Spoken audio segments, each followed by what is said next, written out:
In the late 1940s and 1950s, Reverend Jim Jones was known for his charitable works and his efforts towards desegregating Indiana. But despite his best efforts, raising money was proving to be a big challenge for him. And so he decided to do some advertising that he could perform live miracles on stage. And he had this magic trick where he would go up to somebody that had cancer, and then he would pull out what looked like meat from this person. And it was chicken meat.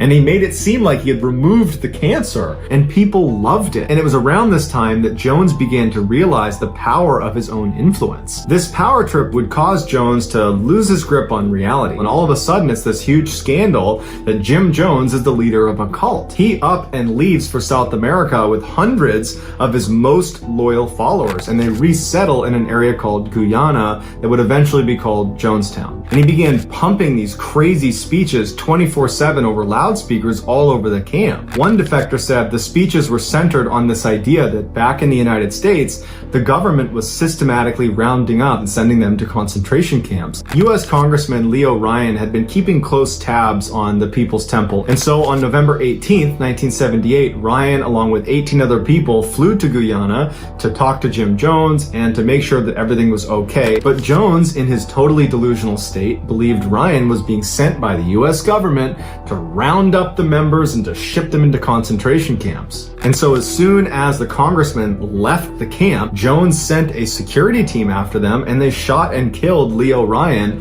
along with 4 others. While that massacre is going on, Jones goes over to the middle of the camp and he calls all 900 plus members to the middle of camp to listen to him. And he delivers a speech that would come to be known as the death tape. And what listeners of this tape can't see is what's being unveiled at the same time. Right next to Jim Jones is this silver cauldron of this sickly purple liquid, and next to it are about 900 cups. The next day, authorities are outside the gate of Jonestown getting ready to confront Jim Jones about his connection to the murder of Congressman Ryan and the 4 others. And as they're making their way down the road, they notice that it's eerily quiet and they don't see anybody moving around.